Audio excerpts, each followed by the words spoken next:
വെച്ച് ദൈവത്തെ മഹത്വപ്പെടുത്തുവാൻ ഇടയായതിൽ അതിനാദ്യമായി ദൈവത്തിന് നന്ദി കരയറ്റുന്നു. അച്ഛൻ പ്രിയപ്പെട്ട റോയിയും അച്ഛൻ സൂചിപ്പിച്ചതുപോലെ കഴിഞ്ഞ ദിവസം ചെന്നൈയിലെ ഒരു മീറ്റിങ്ങിൽ ഞങ്ങൾ ഒരുമിച്ച് ഉണ്ടായിരുന്നു. അപ്പോൾ പ്രോഗ്രാമിനെ കുറിച്ചും പ്രത്യേകിച്ച് കൺവെൻഷൻ്റെ പ്രാർത്ഥനകളൊക്കെ എങ്ങനെ നടക്കുന്നു എന്നതിനെക്കുറിച്ചൊക്കെ ചോദിച്ചപ്പോൾ അച്ഛൻ പറഞ്ഞു ഇങ്ങനെ പ്രാർത്ഥന ഇവിടെ കാഞ്ചാർ പള്ളിയിൽ വെച്ച് ഇങ്ങനെ ക്രമീകരിച്ചിട്ടുണ്ട്, തിരുമേനി ഫ്രീ ആണെങ്കിൽ വരുന്നത് നന്നായിരിക്കും എന്ന് പറയുകയുണ്ടായി. പ്രോഗ്രാം നോക്കിയപ്പോൾ ഇന്ന് വേറെ പ്രോഗ്രാം ഇന്നത്തെ ദിവസം ഉണ്ടായിരുന്നില്ല. ഓഫീസിലെ മറ്റ് ജോലി തിരക്കുകൾ മാത്രമേ ഉണ്ടായിരുന്നു. അതുകൊണ്ട് ദിവസം കുറയ്ക്കുകയും ഇന്നിവിടെ കടന്നു വരുവാനായിട്ടിടയായി തീരുകയും ചെയ്തു. മഹായിടവക കൺവെൻഷൻ കമ്മിറ്റി ആണ് ഈ പ്രാർത്ഥനകളൊക്കെ ഇവരെ നേതൃത്വം നൽകുന്നത്. കൺവെൻഷൻ കമ്മിറ്റിക്ക് വിവിധ കമ്മിറ്റികളുണ്ട്. മഹാട കൺവെൻഷൻ്റെ കമ്മിറ്റികൾക്ക് വിവിധ കമ്മിറ്റികളുണ്ട്. അതിലൊരു കമ്മിറ്റിയാണ് പ്രെയർ കമ്മിറ്റി. ബാക്കി എല്ലാ കമ്മിറ്റികളും പിരിച്ചുവിടും. പ്രെയർ കമ്മിറ്റി മാത്രം പിരിച്ചുവിടും. കൺവെൻഷന് ശേഷം എല്ലാവരും കൂടെ കമ്മിറ്റി ഒരുമിച്ച് കൂടി എല്ലാ കമ്മിറ്റിയും പിരിച്ചുവിടും. പ്രെയർ കമ്മിറ്റി മാത്രം പിരിച്ചുവിടത്തില്ല. അത് തുടർന്ന് പോകണം എന്നുള്ളതാണ് അതിൻ്റെ ചിന്ത. കഴിഞ്ഞ വർഷങ്ങളിലൊക്കെ നമ്മൾ പ്രെയർ കമ്മിറ്റി ഇങ്ങനെ കൺവെൻഷനോട് അടുത്ത് വരുന്ന സമയത്ത് പ്രാർത്ഥനകൾ കൃത്യമായി ക്രമീകരിക്കുകയൊക്കെ ചെയ്യുമായിരുന്നു. എന്നാൽ ഈ ഒരു വർഷം നമ്മൾ അതിന് കുറെ കൂടെ അല്പം കൂടെ വ്യത്യസ്തമായി അതിനെ കുറെ കൂടെ മഹായുടെ വിവിധ ഭാഗങ്ങളിൽ ഇതിൻ്റെ പ്രാർത്ഥന ക്രമീകരിക്കണം എന്ന് പറയുകയും ആ കാര്യം ഏത് രീതിയിൽ ക്രമീകരിക്കണം എന്നുള്ളതിനെക്കുറിച്ച് ചിന്തിക്കാനും പ്രായോഗികമാക്കുവാനും പ്രെയർ കമ്മിറ്റിയുടെ കൺവീനറായിരുന്ന ഇപ്പോഴും കൺവീനറായിട്ടായിരിക്കുന്ന സ്നേഹമുള്ള റോമൻ പി ജെ അച്ഛനെ ചുമതലപ്പെടുത്തി അച്ഛൻ ആ കമ്മിറ്റി പ്രെയർ കമ്മിറ്റി അവരുടെ അംഗങ്ങളോട് ചേർന്ന് അംഗങ്ങൾ മാത്രമല്ല ഇതിന് താല്പര്യമുള്ള ആൾക്കാരെല്ലാം കൂട്ടി അതാത് സമയങ്ങളിൽ പ്രോഗ്രാം ക്രമീകരിക്കാനായിട്ട് അച്ഛൻ ചെയ്തോളാം എന്ന് പറഞ്ഞു. അച്ഛൻ അത് വളരെ ഭംഗിയായിട്ട് ഈ കാലഘട്ടത്തിൽ ചെയ്തുകൊണ്ടിരിക്കും. അടുത്ത കൺവെൻഷൻ ആകുമ്പോൾ എല്ലാ ജില്ലയിലും ഇതിൻ്റെ ഒരു പ്രാർത്ഥന മീറ്റിംഗ് ഒന്നോ അതിലധികമോ പ്രാർത്ഥന മീറ്റിങ്ങുകൾ ക്രമീകരിക്കപ്പെടണം എന്നാണ് നമ്മൾ ഉദ്ദേശിച്ചത്. കൺവെൻഷന് വേണ്ടിയുള്ള എന്തെങ്കിലും പിരിവോ സ്വത്താഴ്ച നമ്മൾ കൊണ്ടുപോകുന്നില്ല. കൺവെൻഷനിൽ ഏതെങ്കിലും പിരിവോ ഇവിടെ നിന്ന് സ്വത്താഴ്ചയിൽ അങ്ങോട്ട് കൊണ്ടോ അങ്ങനെയുള്ള പരിപാടികളൊന്നുമില്ല. കൺവെൻഷനെ ഓർത്ത് പ്രാർത്ഥിക്കുക എന്നുള്ളതാണ്. കൺവെൻഷനെ ഓർത്ത് പ്രാർത്ഥിക്കുക എന്ന് പറഞ്ഞാൽ ഈ പറഞ്ഞ പോലെ സ്നേഹമുള്ള MS സാറ് പ്രാർത്ഥിച്ചതുപോലെ കൺവെൻഷന് വേണ്ടിയുള്ള വിഷയങ്ങൾ ഓർത്തൊരു പ്രാർത്ഥനയുണ്ട്. അതുകൂടാതെ മറ്റനേകമായ കാര്യങ്ങളെ ഓർത്ത് പ്രാർത്ഥിക്കാനുള്ള അവസരമായിട്ടാണ് അതിൻ്റെ അത് അങ്ങനെ പ്രാർത്ഥിച്ച് ഈ എല്ലാ സഭാ ജില്ലയിലും പ്രാർത്ഥിച്ച് അതിനെ ജനങ്ങൾ അതിനുവേണ്ടി പ്രാർത്ഥിക്കുകയും ഈ കാര്യങ്ങൾ ഓർത്ത് പ്രാർത്ഥിക്കുകയും അവരുടെ ആവശ്യങ്ങൾ ഓർത്ത് പ്രാർത്ഥിക്കുകയും ചെയ്ത് പ്രാർത്ഥന എന്ന് പറഞ്ഞാൽ ദൈവമാണ് നമ്മൾ വളരെ വലിയ ബന്ധത്തിൻ്റെ ഒരു പ്രതീകമാണ് പ്രാർത്ഥന. അപ്പോൾ ആ പ്രാർത്ഥനയിൽ ആൾക്കാരെ ഒന്ന് കേന്ദ്രീകരിക്കാനും അതിലേക്കൊന്ന് ആകർഷിക്കാനും കൊണ്ടുവരുവാനുള്ള ഒരു വലിയ ആഹ്വാനം കൂടെയാണ് ഇതിലൂടെ മൗനമായി ചെയ്തുകൊണ്ടിരിക്കുന്നത്. അത് നമ്മുടെ 2025 ഫെബ്രുവരി മാസം നടക്കുന്ന കൺവെൻഷൻ അത് അനുഗ്രഹമായി തീരണമെന്നാണ് നമ്മൾ ആഗ്രഹിക്കുന്നത്. ദൈവമാണ് എല്ലാം അനുഗ്രഹത്തിൻ്റെ ഉറവിടം ദൈവമാകുന്നതിലോ അതുകൊണ്ട് തീർച്ചയായിട്ടും ദൈവം അത് ചെയ്യും എന്ന് കരുതുന്നു. ഒരുപക്ഷെ ഇവിടുന്ന് നമ്മൾ ഉദ്ദേശിക്കുന്ന ആൾക്കാരെല്ലാം വരണമെന്ന് നിർബന്ധമില്ല. എങ്കിലും അവർ അതാതിടങ്ങളിൽ ആ കാര്യങ്ങൾ ഓർക്കുകയും പ്രാർത്ഥിക്കുകയും ഈ ഒരു വർഷം മുഴുവനും അങ്ങനെ പ്രാർത്ഥിക്കാനുള്ള ഒരു അവസരമായിട്ട് തീരണമെന്നാണ്. എല്ലാ ദിവസവും പ്രാർത്ഥിക്കുക എന്നുള്ളതല്ല, നമ്മൾ ഓർക്കുമ്പോഴൊക്കെയും ഈ ആത്മീക കുടിവരവിന് വേണ്ടി പ്രാർത്ഥിക്കുക എന്നുള്ളതാണ് അതിൻ്റെ ഉദ്ദേശം. കൺവെൻഷൻ അവിടെ വന്ന് അവർ ദൈവത്തിനെ മഹത്വപ്പെടുത്തി ഒരു പുതിയ തീരുമാനത്തോടെ കടന്നു പോകണമെന്നാണ് അതിൻ്റെ ഉദ്ദേശം.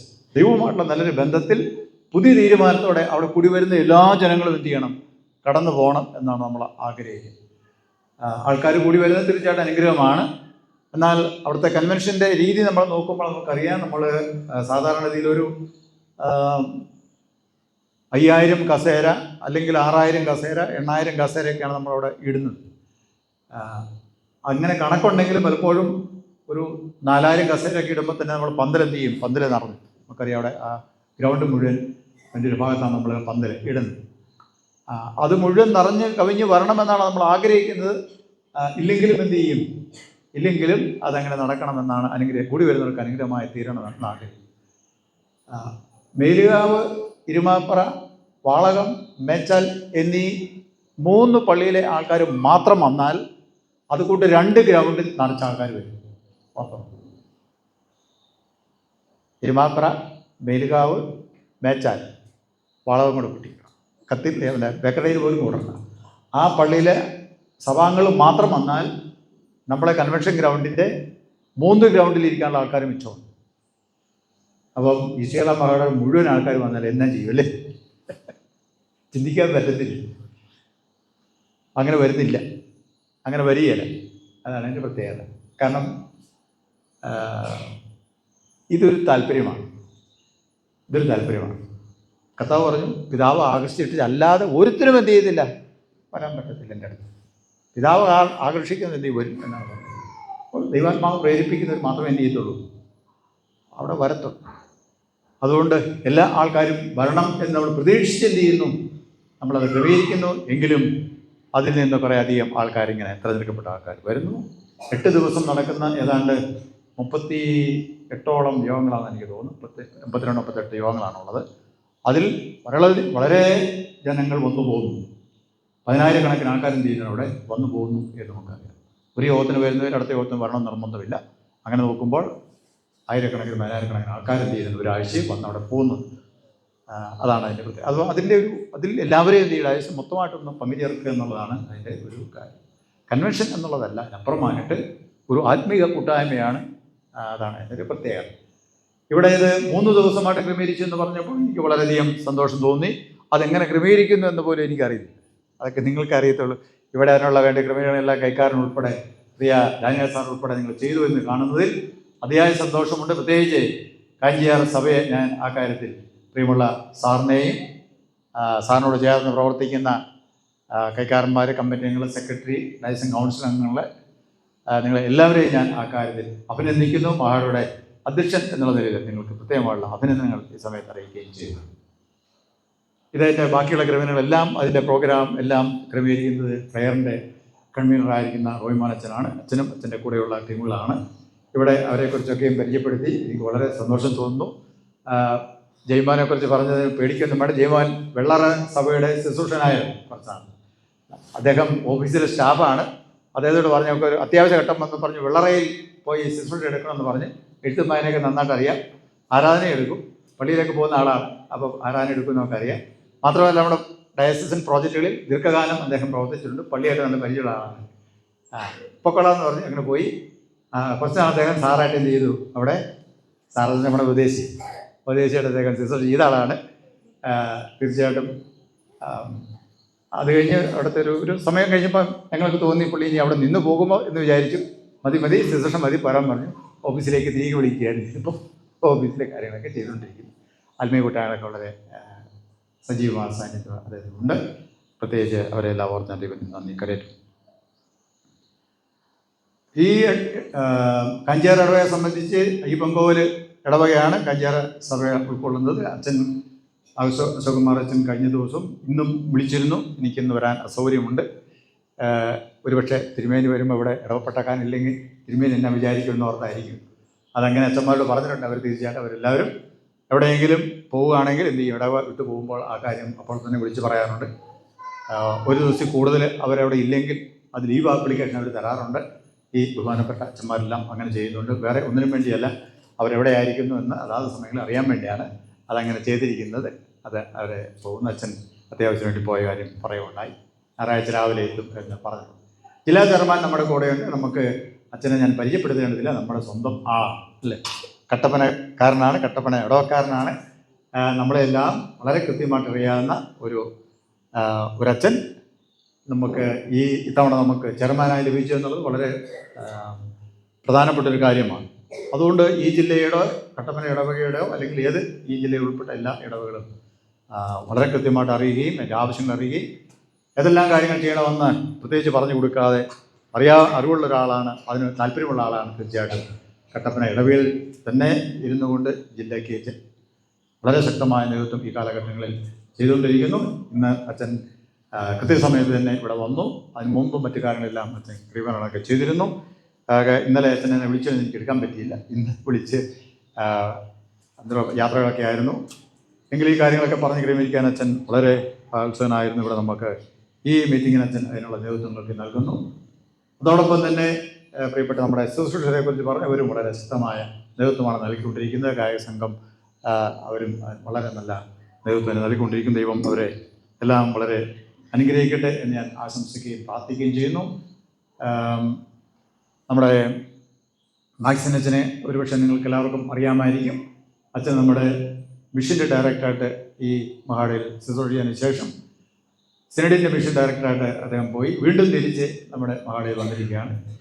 ഡയസ് ബിഷപ്പ് ഓഫീസിലും അതുപോലെ തന്നെ ബക്കടയിൽ സഭയിലും അച്ഛൻ വളരെ സുസൃഢമായ സേവനങ്ങൾ ചെയ്തുകൊണ്ടിരിക്കുക. മറ്റ് പലവിധമായ തിരക്കുകളുണ്ടെങ്കിലും അതിൻ്റെ മധ്യയിലും ഇപ്രകാരമുള്ള കാര്യങ്ങൾക്ക് വേണ്ടി അച്ഛൻ സമയം വേർതിരിക്കുന്നു. മാത്രമല്ല നമ്മുടെ ഡയസസൻ കൺവെൻഷൻ നടക്കുന്നത് അതിൻ്റെ ലോക്കൽ സഭ എന്ന് പറയുന്നത് ബേക്കറുടെയിൽ സഭയാണ്.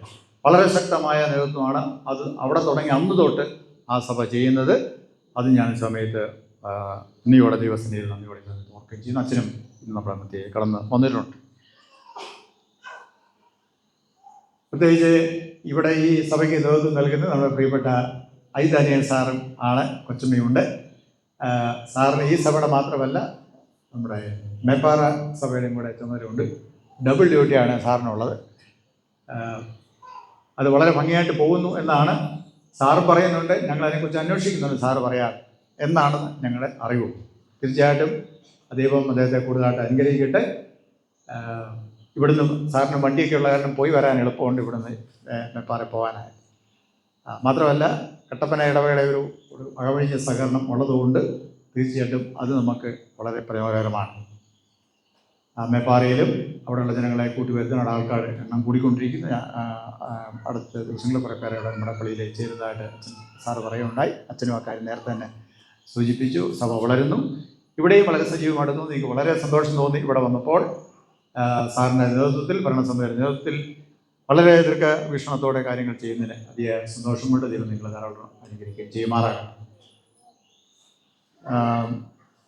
ഞാനവിടെ രജിസ്റ്റർ ചെയ്തപ്പോൾ പറയുമായിരുന്നു, ഞാൻ 1984 ആദ്യം ഞാൻ ഈ പള്ളിയിൽ വരുന്നത്. 84 ഇന്നേക്ക് കൃത്യം 40 വർഷങ്ങൾക്ക് മുമ്പ്. അന്ന് ഞാൻ അച്ഛനല്ല, ഉപദേശിയല്ല, ആരുമല്ല. ഇവിടെ വരികയും ഇവിടുത്തെ അന്നത്തെ യൂത്തിൻ്റെ മീറ്റിങ്ങിലൊക്കെയും കൂടിയത് ഞാൻ ഓർക്കണം. അന്നത്തെ യൂത്ത് പിള്ളേർക്ക് ഒരു പക്ഷേ ചെറിയ ഓർമ്മ ഉണ്ടായിരിക്കും.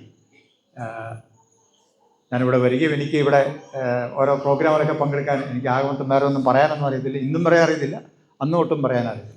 പിന്നെ അന്ന് ചില കൂട്ടായ്മത്തിനൊക്കെ പോയി സൺഡേ സ്കൂളൊക്കെ പഠിച്ച ചില വാക്യങ്ങളൊക്കെ കാണാതെ ചൊല്ലുക എന്നുള്ളതാണ് ഇവരുടെ കൂടെയുള്ള നമ്മുടെ ഒരു യൂത്തിൻ്റെ മീറ്റിങ്ങിലൊക്കെ കൂടുമ്പോൾ ചെയ്യുന്നത്.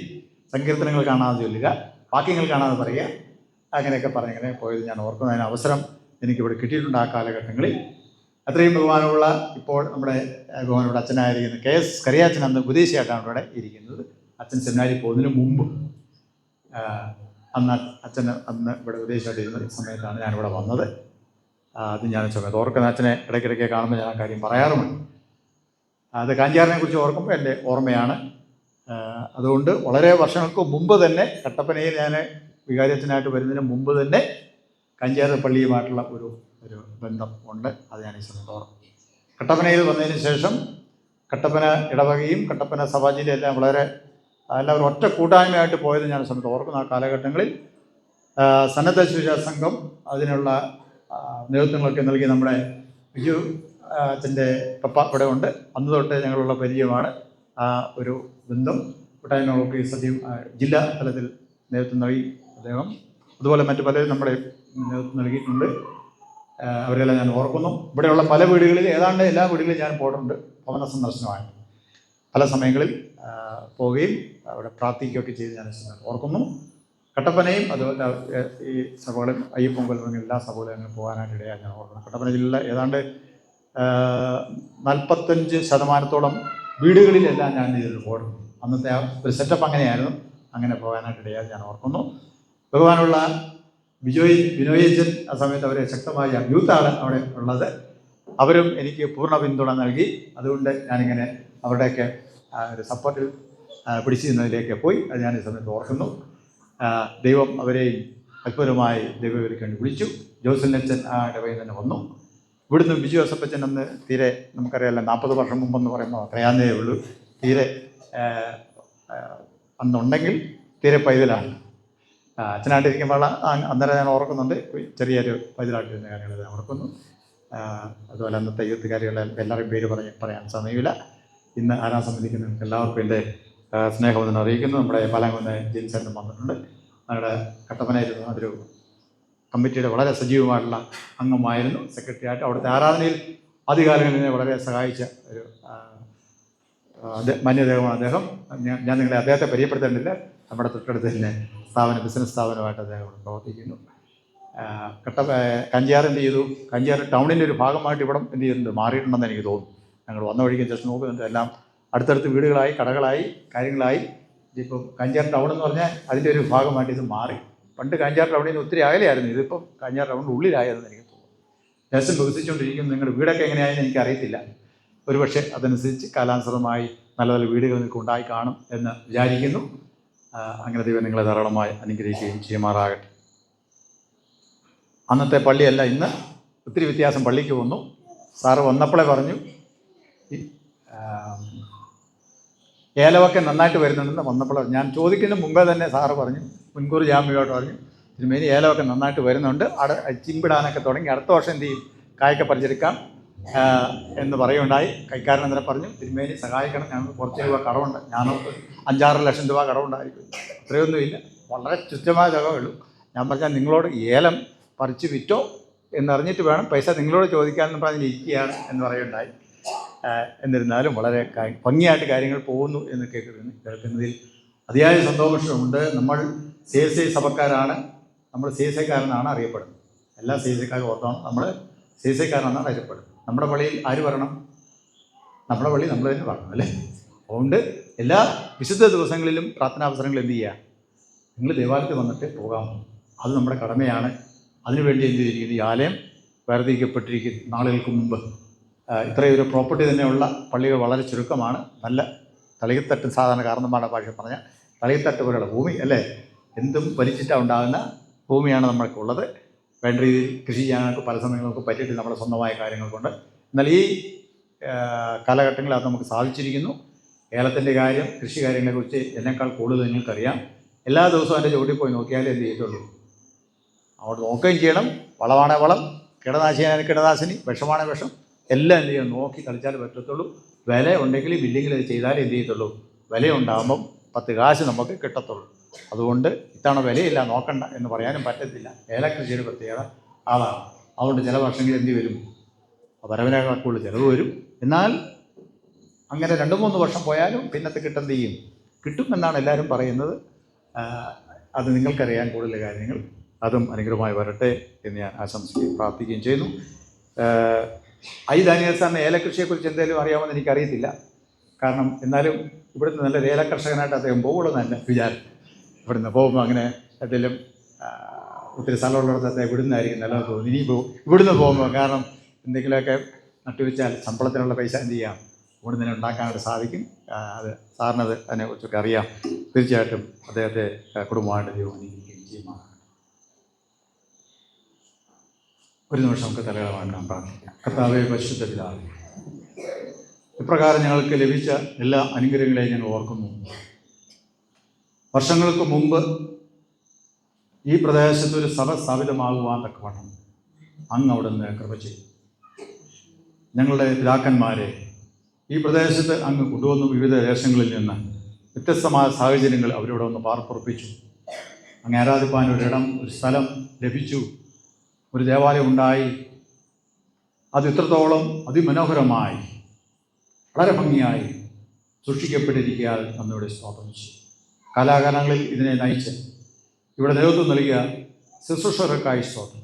അവരോട് ചേർന്ന് പ്രവർത്തിച്ച കൈക്കാരന്മാർ, കമ്മിറ്റി അംഗങ്ങൾ, സെക്രട്ടറിമാർ, ഡയസൻ കൗൺസിൽ അംഗങ്ങൾ, കപ്പ്യാർച്ചന്മാർ, എല്ലാവരെയും ഓർത്ത് സ്തോത്രം ചെയ്യും. എല്ലാ കുടുംബങ്ങളും ഓർത്ത് സ്തോത്രം ചെയ്യും. കർത്താവെ, എല്ലാവരോടും അനുഗ്രഹിക്കണം. ഇപ്പോൾ ഞങ്ങൾക്ക് ഇപ്രകാരം ഒരു ഉണർവ് യോഗം കൂടുവാൻ തക്കണം, ഒരു ആത്മീയ കൂട്ടായ്മ കൂടുവാൻ തക്കണം. അങ്ങോട്ട് ഭാഗ്യം തന്നല്ലോ. അതിനുവേണ്ടി ഇത്രയും താല്പര്യപ്പെട്ട് ആൾക്കാരെ ഞാൻ കൂട്ടി വരുത്തിയല്ലോ. കഴിഞ്ഞ 2 ദിവസങ്ങളിൽ, ഇന്നുൾപ്പെടെ 3 ദിവസങ്ങളിലായി അങ്ങയുടെ സേനയിൽ കൂടി വന്നിരിക്കുന്നു. എത്രയോ അനുഗ്രഹങ്ങൾ നിന്റെ മക്കളുടെ മേൽ ചൊരിഞ്ഞു എന്ന് കേട്ടതിനായി, അങ്ങോടൊന്ന് പകർന്നു എന്ന് കേട്ടതിനായി ഞങ്ങളെങ്ങനെ സ്തുതിക്കുന്നു, മഹത്വപ്പെടുത്തുന്നു. അത് ഞങ്ങൾ ഏതെങ്കിലും മെച്ചമല്ല, അങ്ങയുടെ കൃപ, അങ്ങയുടെ കരുണ എന്ന് വാസ്തവമായിട്ട് അറിയുന്നു. ഇനിയും ധാരാളമായി അങ്ങയുടെ കരുണ, അങ്ങയുടെ കൃപ നിന്റെ മക്കളുടെ മേൽ, അടിയങ്ങളുടെ മേൽ ചൊരിയണം. അങ്ങയാൽ അനുഗ്രഹിക്കപ്പെട്ടവരായി, സന്തോഷമുള്ളവരായി, ഹൃദയത്തിൽ സമാധാനമുള്ളവരായി ഞങ്ങൾ ഭവനങ്ങളിലേക്ക് മടങ്ങിപ്പോകുവാൻ അങ്ങ് ഞങ്ങളെ പ്രാപ്തിപ്പെടുത്തണമേ. നേതൃത്വം നൽകുന്ന റോയ്മനച്ചനായി സ്തോത്രം, ടീം അംഗങ്ങൾക്കായി സ്തോത്രം, ഞങ്ങളുടെ ജില്ലയ്ക്ക് നേതൃത്വം നൽകുന്ന പ്രിയപ്പെട്ട ബിനോയച്ചനായി പ്രത്യേകമായി സ്തോത്രം. മക്കളെയും ഓർത്ത് പ്രാർത്ഥിക്കുന്നു. എല്ലാവരോടും അനുഗ്രഹിക്കണം. ജില്ലയാകമാനം അനുഗ്രഹിക്കണം. അവിടുത്തെ വേലയ്ക്ക് വേണ്ടി വിളിച്ച് വേർതിരിക്കപ്പെട്ട അവിടുത്തെ ദാസന്മാർക്കായി പ്രത്യേകമായ സ്തോത്രം. അവരെയും പേരുപേരായി ഇതിനു വേണ്ടി അനുഗ്രഹത്തിന് വേണ്ടി ഇതിൻ്റെ പിന്നിൽ അധ്വാനിക്കുന്ന ചെറിയവരെയും വലിയവരെയും, പ്രത്യേകിച്ച് ഇവിടെ ഇന്ന് സന്നിധിയിലായിരുന്ന പിഞ്ചു കുഞ്ഞുങ്ങളെയും പ്രത്യേകാൽ പ്രായമുള്ളവരെയും ചെറുപ്പക്കാരെല്ലാം ഒരുപോലെ അവിടുന്ന് അനുഗ്രഹിക്കണം. അല്പസമയം ഞങ്ങളുടെ വചനത്തിന് കഴിയിരിക്കട്ടെ. കൃപ ചെയ്യണമേ, മഹത്വം മാത്രം എടുക്കണമേ. യേശുനാഥ് പ്രാർത്ഥിക്കുന്നത് ദയയോടെ കേൾക്കണമേ. ആമേൻ. ഈ വർഷത്തെ നമ്മുടെ കുറിവാക്യം എന്താണെന്നറിയാമോ? 24 കുറിവാക്യം.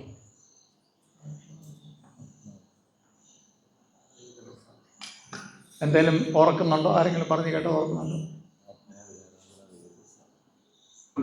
ഇവരവിടെ ഇരുന്നത് ഒക്കെ പറയാം. നിങ്ങൾ ശ്രദ്ധിക്കുക. നിങ്ങൾക്കറിയാമെന്ന് വെച്ചാൽ പറയാമോ? ആർക്കെങ്കിലും തെറ്റാണെങ്കിലും കുഴപ്പമില്ല. പിള്ളേർക്കറിയാമോ കുറിവാക്യം? ഓക്കെ, ഏതെങ്കിലും ഭാഗം എന്നെ പറയാമോ? എന്തായിരിക്കും? എന്തോ? അനുഗ്രഹത്തിനായി കൂടി വരിക. ഓക്കെ, വാക്യം ഏതാണെന്നറിയാമോ?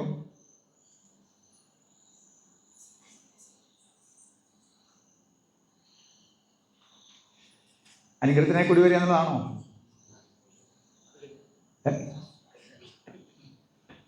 ഓക്കെ, നമ്മൾ അങ്ങനെ പറഞ്ഞു പോയ സമയത്തിൽ പോകും അല്ലേ.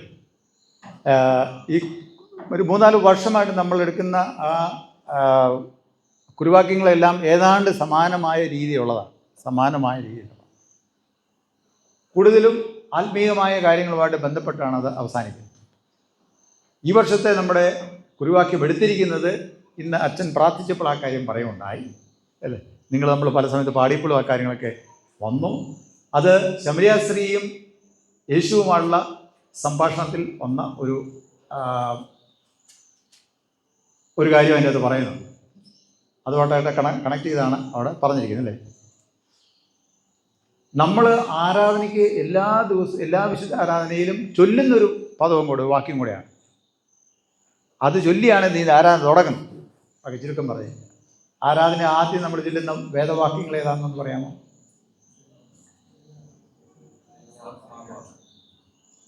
ഏതാ? എങ്ങനെ പറയുന്നത്? ഇവർ പറയട്ടെ.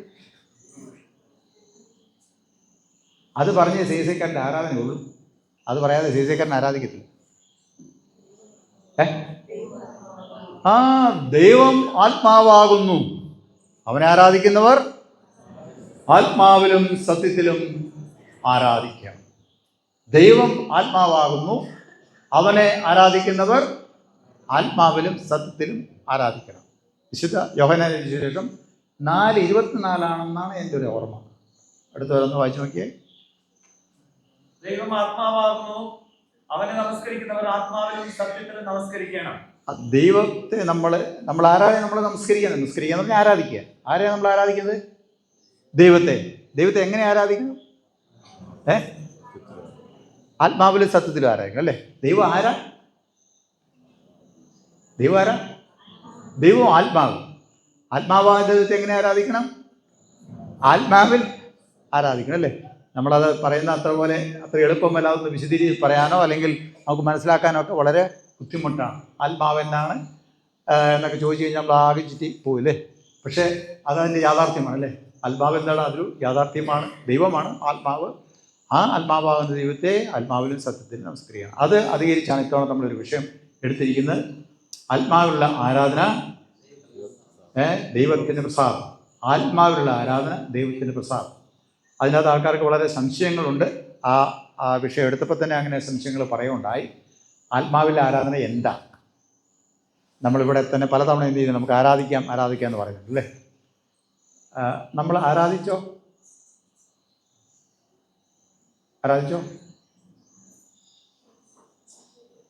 ഇവരൊക്കെ പറഞ്ഞല്ലേ, എല്ലാവരും ആരാധിക്കാമെന്ന് പറഞ്ഞാൽ ആരാധിച്ചു അല്ലേ. ഓക്കെ, നമ്മൾ ആരാധന തുടങ്ങുമ്പോൾ, സാധാരണ നമ്മൾ പള്ളി ആരാധന തുടങ്ങുമ്പോൾ നമ്മൾ അറിയുന്ന ഒരു വാക്യമുണ്ട്, പ്രാരംഭ വാക്യമുണ്ട്. അത് ഒന്നും അറിയത്തില്ലെങ്കിലും അത് നോക്കി പറഞ്ഞാലും മതി അല്ലേ. പല വാക്യങ്ങൾ ആൾക്കാരിങ്ങനെ പറയാറുണ്ട്. എന്നാൽ ആരാധന പുസ്തകത്തിൽ പറഞ്ഞിരിക്കുന്ന കാര്യമുണ്ട്. നമുക്കെന്ത് ചെയ്യാം? നമുക്ക് ദൈവത്തെ ആരാധിക്കാം. അവിടെ നിന്ന് നമ്മുടെ രീതി അനുസരിച്ച് അനുവാദക്ക നിന്ന് അല്ലെങ്കിൽ പ്രധാന വാദക്ക നിന്ന് കൊയറൊക്കെ ഉണ്ടെങ്കിൽ അവർ പാടുന്നതിന് മുമ്പ് എന്ത് ചെയ്യുന്നത് പറയുന്നൊരു വാക്കാണ്. മിസ്റ്ററി സോങ് പാടുന്നതിന് മുമ്പ് തന്നെ പറയുന്നൊരു വാക്കാണ് ഏതിന് നമുക്ക് ദൈവത്തെ ആരാധനയ്ക്ക് വേണ്ടി ആൾക്കാർ ഒരുക്കുന്ന ഒരു വചനമായിട്ടാണ് അത് കാണുന്നത്. അതുവരെ നമ്മൾ പലവിധ ചിന്തകളായിട്ടിരുന്ന ആൾക്കാർ എന്ത് ചെയ്യുന്നു? ഒറ്റ വാക്യം പറയുകയാണ് എന്ത്? പ്രിയമുള്ളവരെ നമുക്ക് ദൈവത്തെ ആരാധിക്കാം. നമ്മൾ എന്തിനു വന്നിരിക്കുന്നു? ദൈവത്തെ ആരാധിക്കാം. ദൈവത്തെ ആരാധിക്കാം എന്ന് പറഞ്ഞ് തുടങ്ങുക. ആരാധന അവിടെ തുടങ്ങി അല്ലേ? ആരാധന അതിൻ്റെ ഇടയ്ക്കുള്ള പാട്ട്, പ്രാർത്ഥന, വേദോസ വായന, മധ്യസ്ഥ പ്രാർത്ഥന എല്ലാം എന്താണ്? എല്ലാം ആരാധനയുടെ ഭാഗം അല്ലേ? എല്ലാം ആരാധനയുടെ ഭാഗം. സ്തോത്രാഴ്ച ഇടുന്നതോ അതും ആരാധന തീർന്നില്ല, അതിനിടയ്ക്കാണ് വരുന്നത് അല്ലേ? അപ്പോൾ തീർച്ചയായിട്ടും അതും എന്താണ്? അതും ആരാധന ഭാഗം അല്ലേ? ഇനി ആൾക്കാർ ഇപ്പോൾ പ്രത്യേക കവറില്ലാത്ത എന്തെങ്കിലും ഒരു സ്തോത്രാർപ്പണം ഇട്ടാലോ അതെല്ലാം ആരാധന ഭാഗമാണ്. ആരെ ആരാധിക്കുന്ന ഭാഗമാണ്? ദൈവത്തെ ആരാധിക്കുന്ന ഭാഗമാണ്. അതിൻ്റെ അകത്ത് ആരാധിക്കാം എന്ന് പറഞ്ഞിരിക്കുന്ന അവിടെ തൊട്ട് നമുക്ക് സമാധാനത്തിൽ പോകാമെന്ന് പറഞ്ഞവരെ അത്രയും ഉള്ള ഇടയ്ക്കുള്ള ഭാഗങ്ങളാണ് എന്ത്? ആരാധന. നമ്മൾ ഓർത്തോണം കേട്ടോ, ഇപ്പോഴും നമ്മൾ ഓർത്തോ. ആരാധിക്കാമെന്ന് പറഞ്ഞ് തുടങ്ങുന്നു, സമാധാനത്തോടെ പോകാം എന്ന് പറയുന്നവിടെ വരെയുള്ള ഇടയ്ക്കുള്ള കാര്യമാണിത്. നമ്മൾ സാധാരണ ആരാധനയായിട്ട് നമ്മൾ കണക്കാക്കുന്നത് അല്ലേ? ഓക്കെ, നമ്മൾ ആധാരവാക്യത്തിൽ പറഞ്ഞിരിക്കുന്ന ആരാധന എന്ന് പറയുന്നത്, അല്ലെങ്കിൽ ആത്മാവിലുള്ള ആരാധന, ദൈവപ്രസാദം എന്നുള്ളതിൻ്റെ അകത്ത് അത് കുറച്ചുകൂടെ വിപുലമാണ് അതിൻ്റെ അർത്ഥം. കുറേ കൂടെ വിപുലമാണ് അതിൻ്റെ അർത്ഥം. ഓക്കെ, ആരാധന നമ്മളിവിടെ എന്ത് ചെയ്യുന്നു? കൈയടിക്കുന്നു, പാട്ട് പാടുന്നു അല്ലേ? സ്തോത്രം പറയുന്നു, ഹല്ലേലൂയ പറയുന്നു അല്ലേ? അതെല്ലാം പറഞ്ഞ് എന്ത് ചെയ്യും? നമ്മൾ പോവുകയാണ് അല്ലേ? അപ്പം ഞാനിപ്പോൾ പറഞ്ഞതനുസരിച്ചാണെങ്കിൽ എന്ത് ചെയ്തു? ആരാധന എന്ത് ചെയ്തു? സമാധാനത്തോടെ പോകാമെന്ന് പറഞ്ഞ് എന്തായി? ആരാധന എന്ത് ചെയ്തു? ആരാധന കഴിഞ്ഞു. പിന്നെ നമ്മൾ ആരാധനയ്ക്ക് വരുന്നപ്പോഴാണ് പിറ്റേ ഞായറാഴ്ച വരും, ഒരാഴ്ച കഴിഞ്ഞ് വരുന്നു അല്ലേ? ഈ വാക്യം അർത്ഥമാക്കുന്ന അതല്ല. പള്ളിയിലെ ആരാധന എന്ത് ചെയ്യുന്ന? ശുശ്രൂഷകൾ കഴിഞ്ഞ് എന്ത് ചെയ്യുന്നു? പിന്നെ ആരാധന തുടരുകയാണ്. ആരാധന പിന്നെ എന്ത് ചെയ്യാണ്? തുടരുകയാണ്. എവിടെ ആരാധന? പിന്നത്തെ ആരാധന? ഓക്കെ, ഞായറാഴ്ച പള്ളിയിലെ സമയം കഴിഞ്ഞാൽ എവിടെയാണ് പിന്നത്തെ ആരാധന? ഞാനിപ്പോൾ പറഞ്ഞതനുസരിച്ചാണെങ്കിൽ എവിടെ ആരാധന? കേട്ടില്ല? വീട്ടിൽ. പിന്നെ എവിടെയാ? നമ്മൾ 6 ദിവസം വീട്ടിൽ തന്നെ ഇരിക്കുകയാണോ? അല്ലല്ലോ. പ്രത്യേകിച്ച് അസുഖമൊന്നും ഇല്ലാത്ത ആൾക്കാർ എന്ത് ചെയ്യും? അവരോട് നടക്കൂല്ലേ? അസുഖമുള്ളവർക്ക് നടക്കാൻ പറ്റത്തില്ല. ഓക്കെ, വീട്ടിൽ, പറമ്പിൽ, കൃഷിയിടങ്ങളിൽ, ജോലി സ്ഥലങ്ങളിൽ അല്ലേ? എവിടെയെല്ലാം നമ്മൾ ജീവിത മേഖല എവിടെയെല്ലാം പോകുന്നു അവിടെയെല്ലാം എന്താണ്? ആരാധകൻ്റെ ആരാധനയാണ് അല്ലേ? അത് ആരാധനയായിരിക്കുമോ?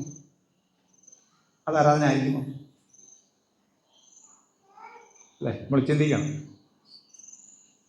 ഇവിടുന്ന് പോയി ഒരാഴ്ച കഴിഞ്ഞ് എന്ത് ചെയ്യണം? നമ്മൾ തിരിച്ചു വരികയാണ് അല്ലേ? ആരാധന പുറമേയുള്ള ആരാധന കഴിഞ്ഞ് തിരികെ വരികയാണ് അല്ലേ?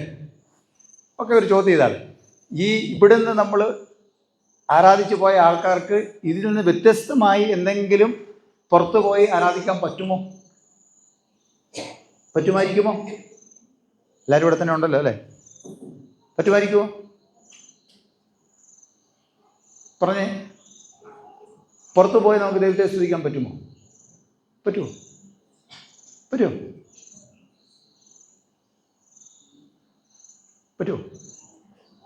കഞ്ചാറ് ജംഗ്ഷനിൽ പോയി നമുക്ക് ഹല്ലേലൂയ പറയാൻ പറ്റുമോ?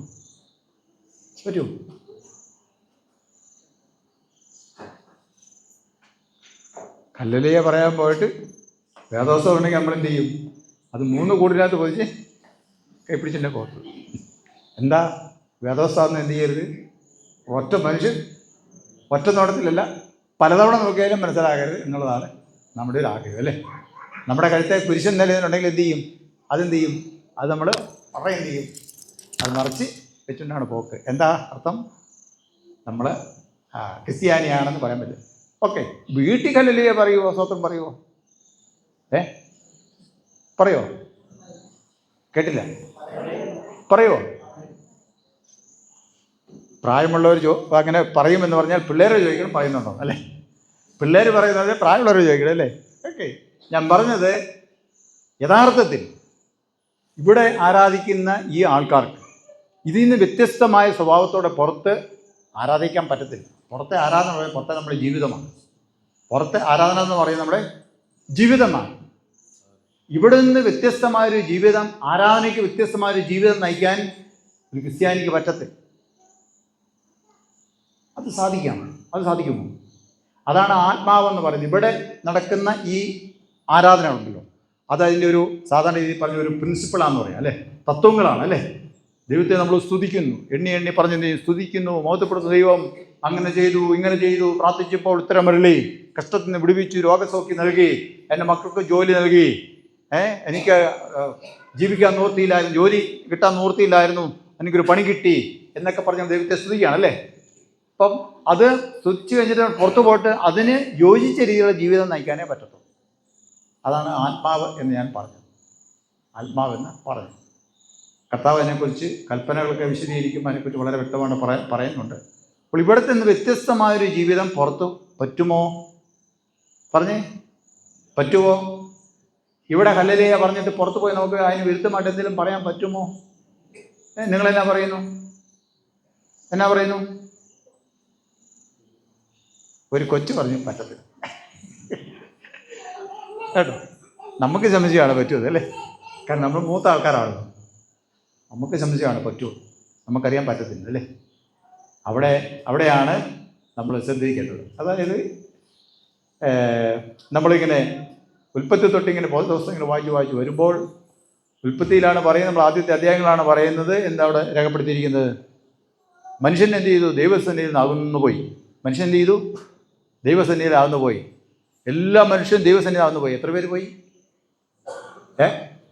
എത്ര പേരാണ് പോയത്? 2 പേര്. ഭൂലോകത്തിലെ എല്ലാ ആൾക്കാരും ദൈവസന്നിധിയിൽ അകന്നു പോയി. എത്ര പേരെ പോയത്? 2 പേര്. അത് വഴി എന്ത് ചെയ്തു? ഏദൻ തോട്ടത്തിൽ പുറത്തായി. പിന്നെ ദൈവം ആഗ്രഹിച്ചു എന്ത്? പുറത്തു പോകാൻ ചില കാരണങ്ങളുണ്ട്. നമ്മൾ ചുരുക്കത്തിൽ ഒറ്റ വാക്യത്തിൽ പാപം എന്ന് പറയാം, അല്ലെങ്കിൽ അനുസരണക്കേടെന്ന് നമുക്ക് പറയാനായിട്ട് സാധിക്കും. അനുസരണമില്ലാത്തതിനാൽ അത് അനുസരണക്കേട് പാപത്തിലേക്കല്ലേ, പാപമായിട്ട് തീരുന്നതുകൊണ്ട് എന്ത് ചെയ്തു? അവർക്ക് ആ അനുഗ്രഹിക്കപ്പെട്ട അവസ്ഥയും തിരികെ പോകാനായിട്ട് സാധിക്കും ഇടയായിട്ട്. ദൈവം ആഗ്രഹിച്ചവരെ വീണ്ടും എന്ത് ചെയ്യണം? വീണ്ടും ഈ അനുഗ്രഹിക്കപ്പെട്ട അവസ്ഥയിലേക്ക് കൊണ്ടുവരണം. കാലങ്ങൾ എന്ത് ചെയ്ത് കടന്നുപോയി അല്ലേ.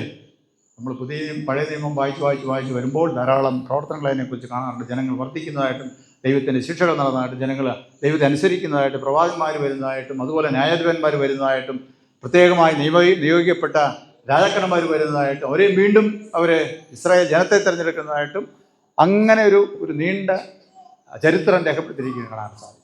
അവസാനം വന്നു ദൈവപുത്രൻ എന്ത് ചെയ്തു? ദൈവം തൻ്റെ സ്വന്തം പുത്രനെ എന്ത് ചെയ്തു?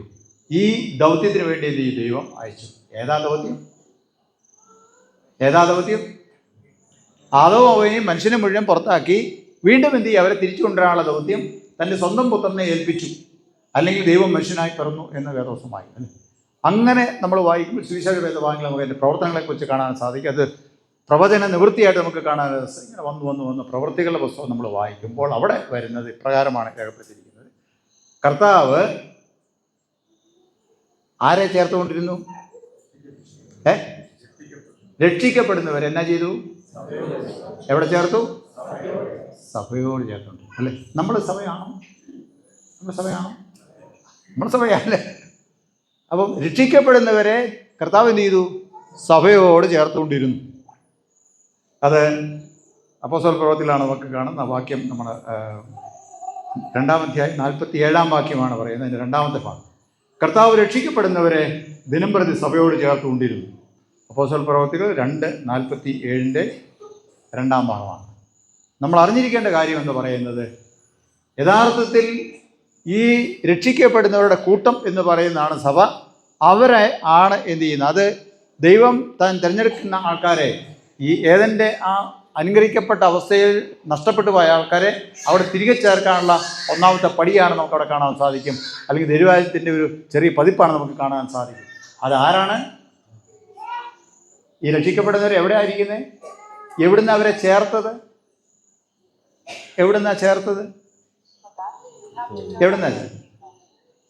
എവിടുന്നായിരിക്കും ഈ രക്ഷിക്കപ്പെടുന്നവർ വന്നത്? അതിനു മുമ്പ് അവരെവിടെയായിരുന്നു?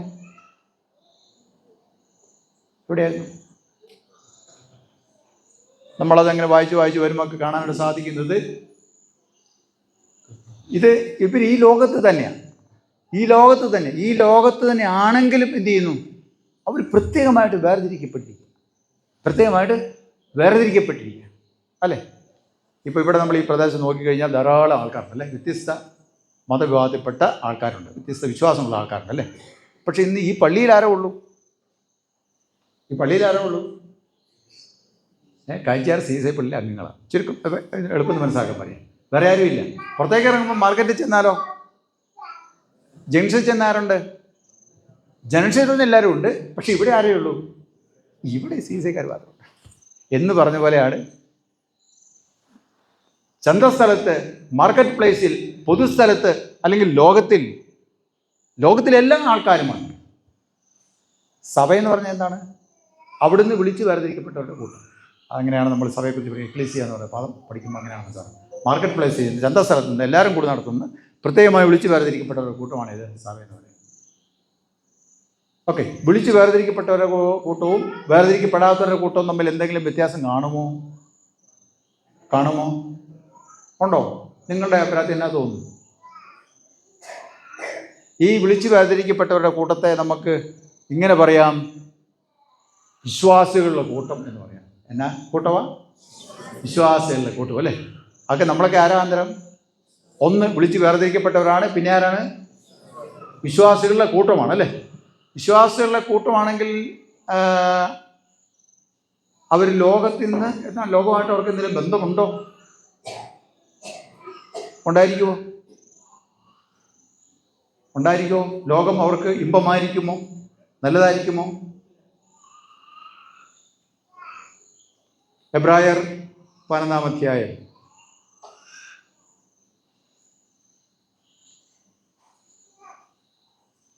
38-ന്റെ 2-ാം ഭാഗം. എബ്രായർ 11:38-ന്റെ 2-ാം ഭാഗം.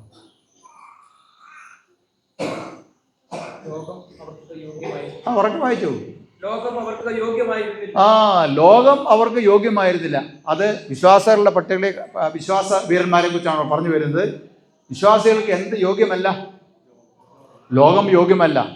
ഇവിടെ ഏറ്റവും യോഗ്യമായി ജീവിക്കാൻ, സന്തോഷമായി ജീവിക്കാൻ എന്ന് വിചാരിച്ചാൽ ഒരു വിശ്വാസിയെ സംബന്ധിച്ച് എന്തല്ല അത് അങ്ങനെ പ്രതീക്ഷിക്കാൻ പറ്റത്തില്ല. കാരണം ലോകം അവർക്ക് യോഗ്യമായിരുന്നില്ല. അതിൻ്റെ തൊട്ട് മുകളിൽ അവരെന്തെല്ലാം ബുദ്ധിമുട്ടുകൾ, എന്തെല്ലാം ഭാരങ്ങൾ, എന്തെല്ലാം പ്രയാസങ്ങൾ സഹിച്ചു എന്നതിനെക്കുറിച്ചും എന്തെല്ലാം നേട്ടങ്ങൾ അവർ ചെയ്തു ദൈവനാമത്തിൽ എന്ന കർത്താവിൻ്റെ നാമത്തിൽ എന്ന ചില വിശ്വാസത്താൽ അവർ എന്തെല്ലാം ചെയ്യുന്നുള്ള കാര്യത്തിൽ പഴയ നിയമത്തിലും അതുപോലെ തന്നെ പുതിയ നിയമത്തിലും ആ കാര്യങ്ങളുള്ള കാര്യങ്ങളെല്ലാം രേഖപ്പെടുത്തിയിട്ടുണ്ട്.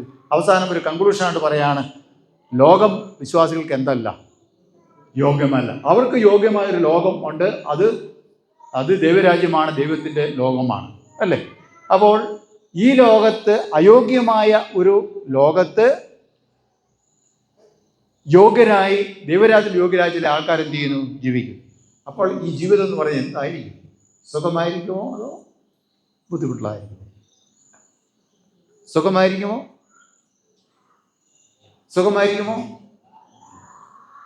സുഖമല്ലായിരിക്കും. വേദവസ്തം വളരെ വ്യക്തമായിട്ട് പറയുന്നു, ഈ ലോകം വിശ്വാസിയെ സംബന്ധിച്ച് എന്തല്ല? യോഗ്യമാണ്. പല സംഗതികളെ എന്ത് ചെയ്യേണ്ടി വരും? പല സംഗതികളും അവനെ എതിർത്ത് നിൽക്കേണ്ടി വരും. പലതും അവന് ചെയ്യാൻ പറ്റത്തില്ല അല്ലേ? ഇവിടെ നിന്ന് സ്തോത്രോ ഹല്ലേലൂയ നിങ്ങൾ ഇത്രയും പേര് പറഞ്ഞല്ലേ, ഞാൻ ഉൾപ്പെടെ പറഞ്ഞു. എനിക്ക് ആ വാഗ കൊണ്ട് എന്ത് ചെയ്യാൻ പറ്റത്തില്ല? വീട്ടിൽ ചെന്ന് എന്ത് ചെയ്യാൻ പറ്റത്തില്ല?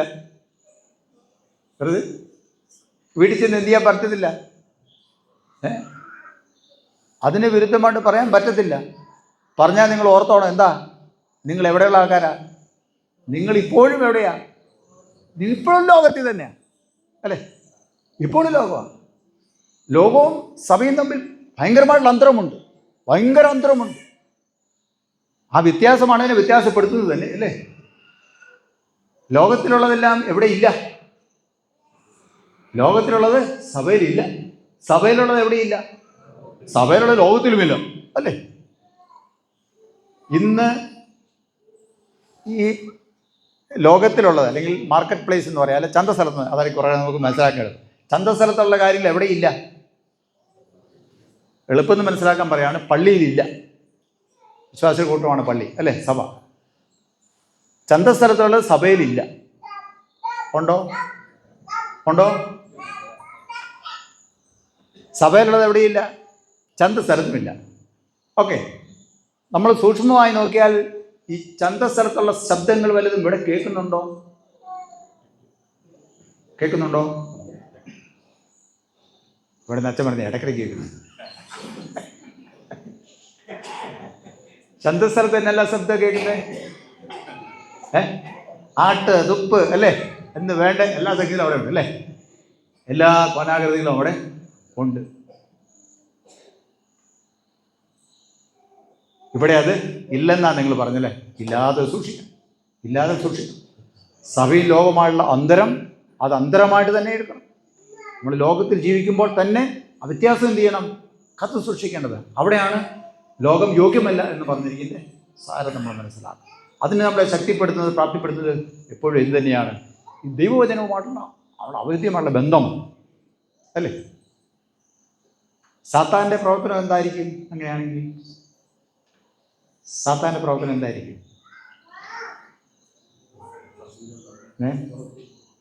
തോട്ടം തന്നെ എടുക്കാം നമുക്ക്. ഏതൻ തോട്ടം, ഏതൻ തോട്ടത്തിൽ സാത്താൻ എന്നാ പ്രവർത്തിച്ചു? അവിടെയൊക്കെ വായിച്ചതാണല്ലോ അല്ലേ? ഇനി വായിച്ച് കേൾപ്പിക്കില്ലല്ലോ. ഓക്കെ, അതായത് നമ്മൾ ബൈബിൾ ക്വിസ് കാരണം അല്ലേ, എണ്ണിയ ഒടുങ്ങാത്തവരെയും ബൈബിൾ ക്വിസ് വേദവസം വായിക്കാൻ വേണ്ടി നമ്മൾ സംവിധാനം ചെയ്തിരിക്കുക. നമ്മൾ തന്നെയുണ്ട്, മറ്റ് സഭക്കാരുണ്ട്, സംഘടനകൾ എല്ലാവരും എന്ത് ചെയ്യണം? നമ്മളെല്ലാവരും ബൈബിൾ ക്വിസാണ് മൊത്തം വായിച്ച് ഇപ്പോൾ എല്ലാം വേദവസം എല്ലാം കാണാൻ പാടമാണ്. ഓക്കെ, ഏതൻ തോട്ടത്തിൽ എന്നാ പറ്റി? അവിടെ സാത്താൻ വല്ലതും പ്രവർത്തിച്ചോ? ഏതൻ തോട്ടത്തിൽ സാത്താൻ വല്ലതും പ്രവർത്തിച്ചോ? എന്ത് പ്രവർത്തിച്ചു? എല്ലാവരും ഇവിടെ തന്നെ കാണണം കേട്ടോ. ഒരു ഒത്തിരി സമയമൊന്നും എനിക്ക് പറയാനായിട്ടില്ല, അതുകൊണ്ട് ഇത് വളരെ ചുരുങ്ങിയ സമയത്ത് ഇത് പറഞ്ഞു നിർത്തിക്കണം. ഓക്കെ, ഏതൻ തോട്ടത്തിൽ സാത്താൻ പ്രവർത്തിച്ചോ? എന്നാ പ്രവർത്തിച്ചു? മക്കളെ പറഞ്ഞേ, എന്ത് പ്രവർത്തിച്ചു ഏതൻ തോട്ടത്തിൽ സാത്താൻ? പറ.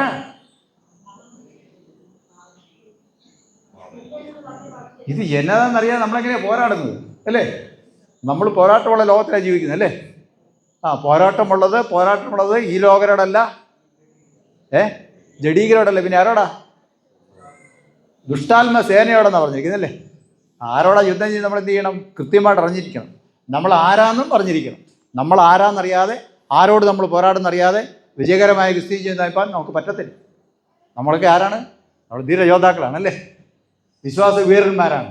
ഓക്കെ, അങ്ങനെയാണെങ്കിൽ സാത്താൻ ഏതനിൽ എന്നാ പ്രവർത്തിച്ചു?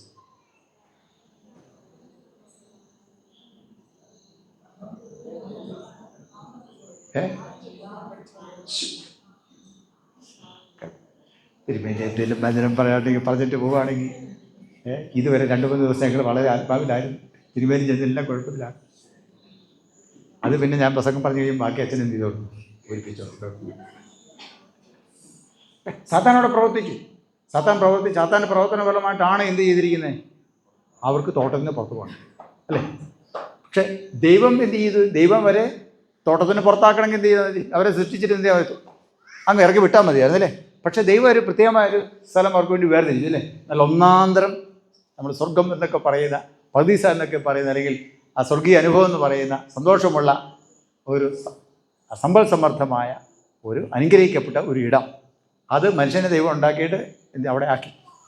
ദൈവം പറഞ്ഞു, നീ എന്ത് ചെയ്യണം? നീ ഇവിടെ താമസിക്കണം, ഇവിടെ വേല ചെയ്യണം, നീ ഇങ്ങനെ സന്താനപുഷ്ടിയുള്ളവനായി തീരണം, പെരുകണം എന്ന് തോട്ടത്തിന് പുറത്ത് പോകുന്നതിന് മുമ്പ് തന്നെ കൊടുത്ത അനുഗ്രഹമാണെന്ന് ഓർത്തോണം. നമ്മൾ മറന്നു പോകരുത്. തോട്ടത്തിന് മനുഷ്യനെ പുറത്താക്കുന്നതിന് മുമ്പേ തന്നെ എന്ത് ചെയ്യുക? അനുഗ്രഹം ദൈവം മനുഷ്യന് കൊടുത്തു.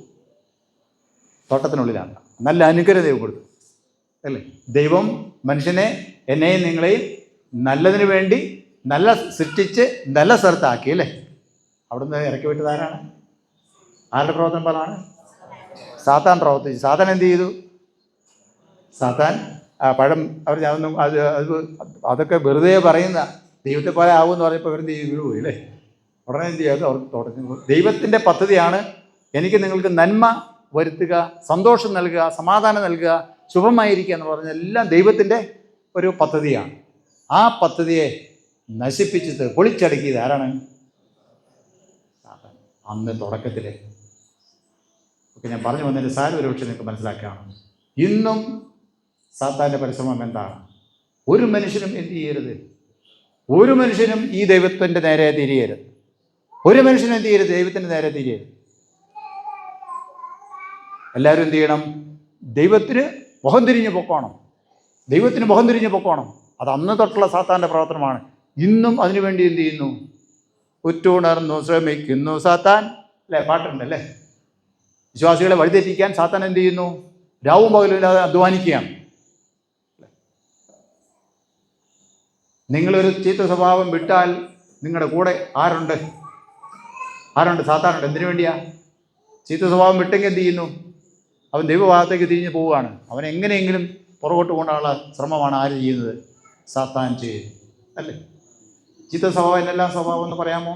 ചീത്ത സ്വഭാവം, ഒരു ചീത്ത സ്വഭാവം പറയാമോ?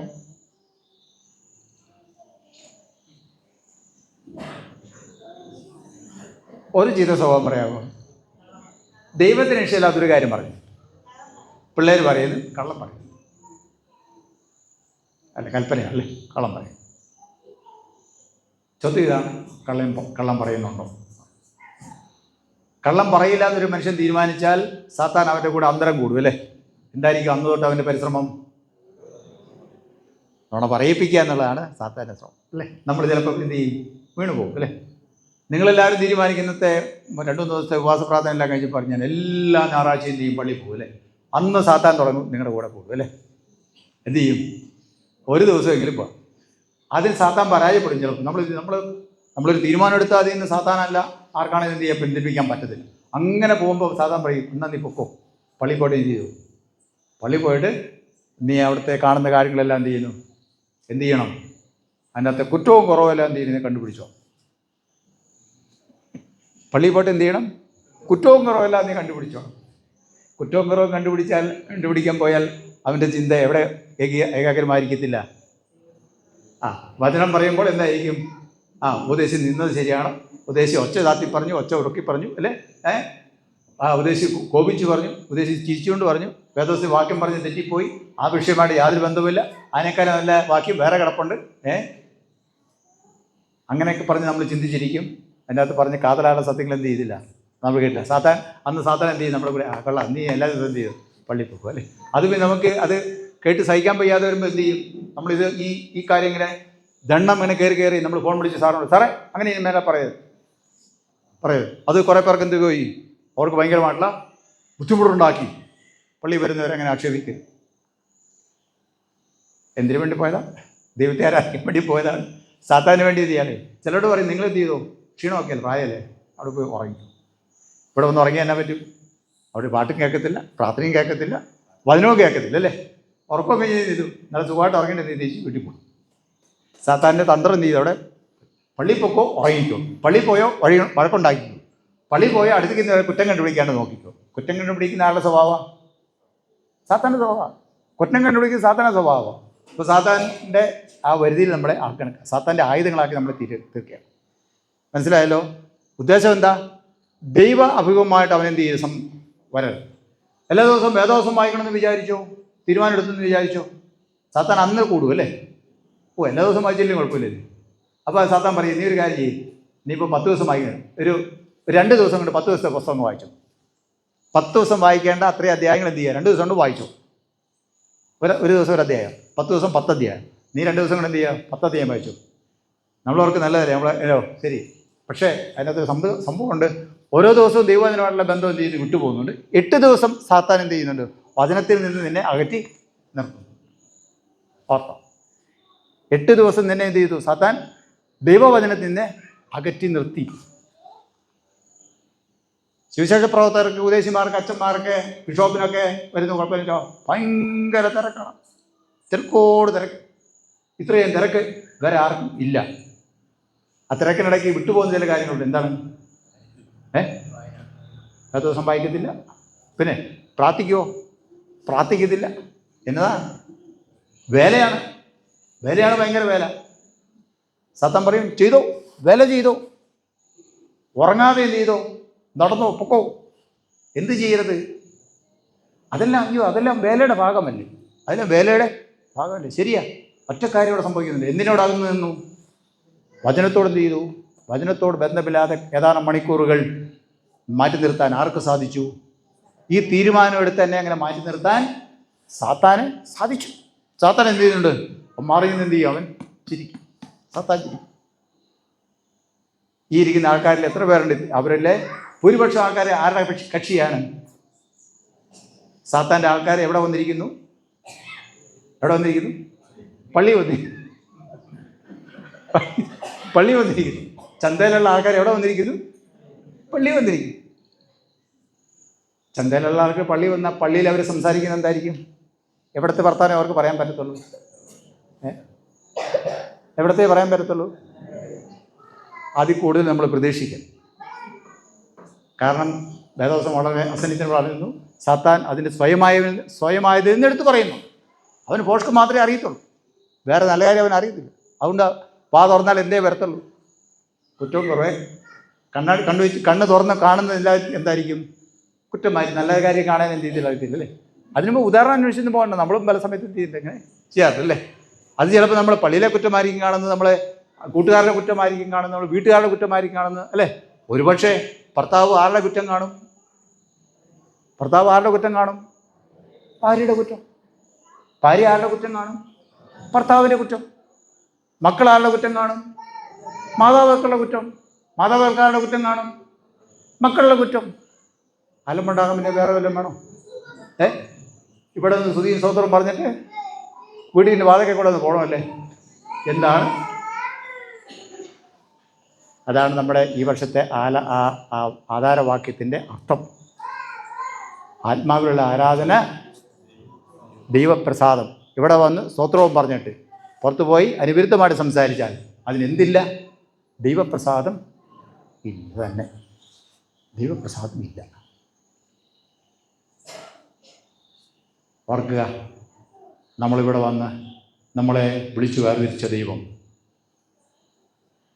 നമുക്ക് വേണ്ടി, നമ്മുടെ പാപത്തിന് വേണ്ടി മരിച്ചത് വേറെ ആരുമല്ല, നമ്മുടെ കർത്താവ് ദൈവപുത്രനാണ്. അവൻ ജീവൻ നൽകിയാണ്, രക്തം നൽകിയാണ് നമ്മളെ എന്ത് ചെയ്തിരിക്കുന്നത്? വീണ്ടെടുത്തത്.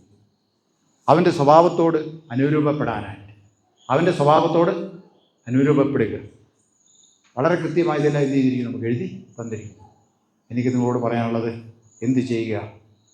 നമ്മൾ വിശ്വസിക്കുന്ന ദൈവം ആരാണെന്ന് എന്ത് ചെയ്യണം? നമ്മൾ അറിഞ്ഞിരിക്കണം. ആ വിശ്വസിക്കുന്ന ദൈവം ആരാണെന്ന് നമ്മൾ അറിഞ്ഞിരിക്കും.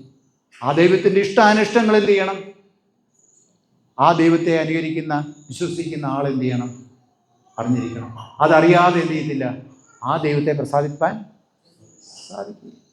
നമ്മളിവിടെ നിന്ന് പാട്ടും പാടി പ്രസംഗമെല്ലാം കേട്ട് കൈയടിച്ച് സന്തോഷിച്ച് പോകുന്നത് അത് ദൈവത്തിന് ഇഷ്ടമല്ലെങ്കിൽ എന്തുകൊണ്ട് പ്രയോജനം അല്ലേ? ധാരാളം ഉദാഹരണങ്ങൾ അതിനെക്കുറിച്ച് പറയാനുണ്ട്. അവർ വന്ന് പറഞ്ഞു, വാതിലെ മുട്ടിക്കൊണ്ട് പറയുന്ന പതിപ്പേര് പറയുന്നൊരു കാര്യമുണ്ട്. കർത്താവ് പറയുന്നത്, നിങ്ങളെ അറിയുന്നില്ല, വാതിൽ തുറക്കരുത്, വാതിൽ തുറക്കരുത്. ആരാ നിങ്ങൾ ചോദിക്കുന്നു? ആരാ നിങ്ങൾ? അയ്യോ, ഞങ്ങളെ അറിയുന്നില്ല കർത്താവ്. ഞങ്ങളുടെ തിരക്കിൽ ഇപ്പോൾ കാഴ്ചയിലൊക്കെ പ്രസംഗിക്കാൻ വന്നപ്പോൾ ഞങ്ങളവിടെ പോടേണ്ടത്, ഞങ്ങൾ ഈ അരിച്ച് പാടി പാടിയല്ലേ. കർത്താവ് വന്നപ്പോൾ ഞങ്ങളല്ലേ കർത്താവിന് ചായയും വെള്ളമൊക്കെ തന്നത്? ഇല്ല. അയ്യപ്പൻ കോലി വന്നപ്പോൾ ഞങ്ങളെല്ലാം ഉണ്ടായത്.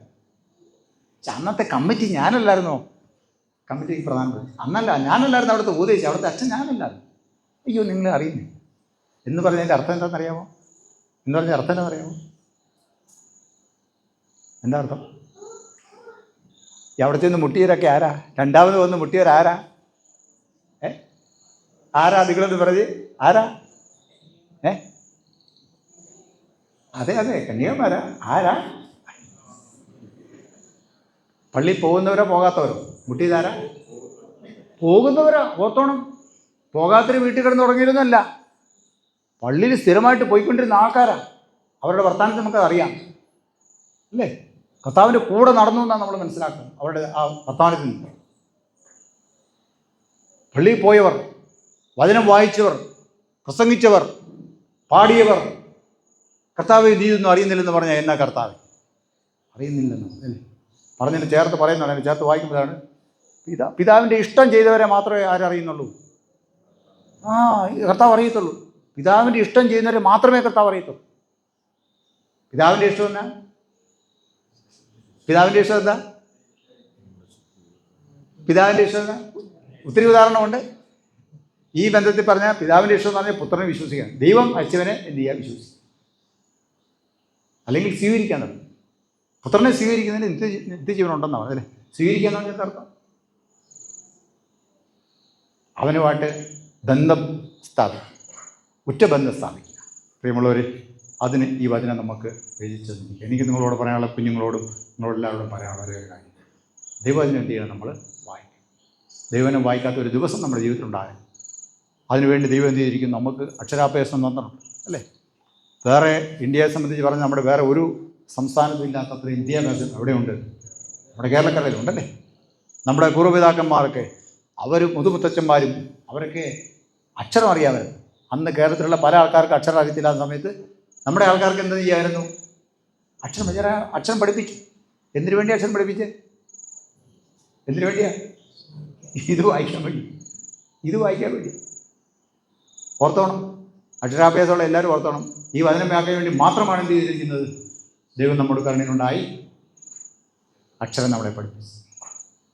ആ കാലഘട്ടങ്ങളിൽ പലരും ആദ്യം വായിച്ച പുസ്തകം ഇത് തന്നെ, ദിവസം തന്നെയാണ്. പത്രമാസികളൊക്കെ അതിന് ശേഷമേ ഉണ്ടായുള്ളൂ എന്ന് പറയാം. മറന്നു പോകരുത്. വായിക്കുക, അക്ഷരാഭ്യാസം തന്നില്ല, വായിക്കുക, ഗ്രഹിക്കുക അല്ലേ? വായിക്കണം.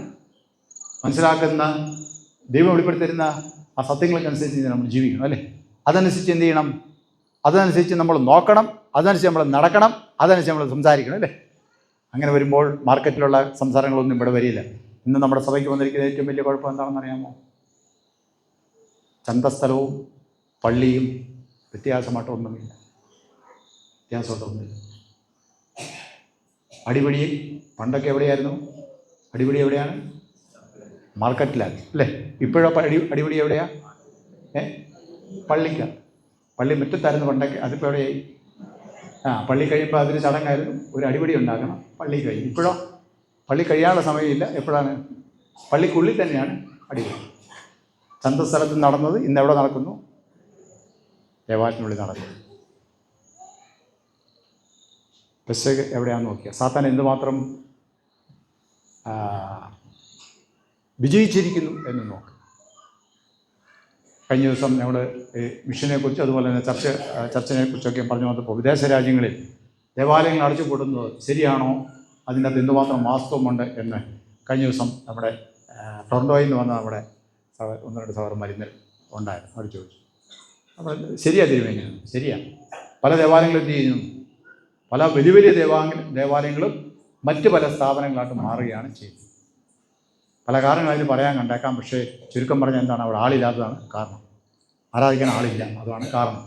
ചിലതെല്ലാം വലിയ വലിയ ഹോട്ടലുകളായിട്ട് മാറി, ചിലതെല്ലാം മറ്റ് മതസ്ഥരുടെ ആരാധനാ സ്ഥലങ്ങളായിട്ട് മാറി, മറ്റ് പലതും പല റിസോർട്ടുകളായിട്ട് മാറി, എല്ലാം മാറുകയാണ്. എല്ലാം മാറിയിരിക്കുന്ന വലിയ വലിയ, ഒരു കാലത്ത് വലിയ കത്തീഡ്രൽ പോലെയുള്ള ദേവാലയങ്ങൾ മാറി. എന്താ അതിൻ്റെ സംഭവം? എന്താ സംഭവം? ആരാധിക്കാൻ ആൾക്കാരില്ല. എവിടെയാണ് കുഴപ്പം?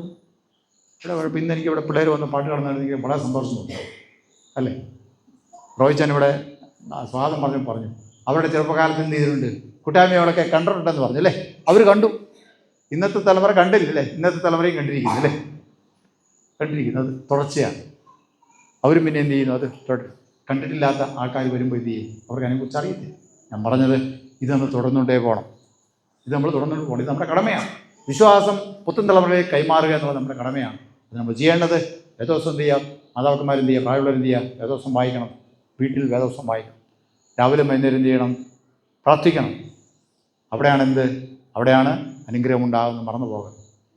ദേവാലയത്തിൽ വരുന്നത്, അവിടെ നമ്മൾ വീട്ടിൽ നിന്ന് പ്രാർത്ഥിച്ചൊരുങ്ങി ഇവിടെ വരുമ്പോൾ അതിൻ്റെ അനുഗ്രഹം എന്ന് പറയുന്നത് വളരെ വലുതായിരിക്കും. വീണ്ടും ശക്തിപ്പെട്ട് എന്ത് ചെയ്യണം? നമ്മൾ പോവുകയാണ്. എന്തിനു വേണ്ടി? പോരാട്ടം എവിടെയാണ് കിടക്കുന്നത്? പോരാട്ടം എവിടെയാണ്? പോരാട്ടം നമ്മുടെ ഉള്ളിലാണ്.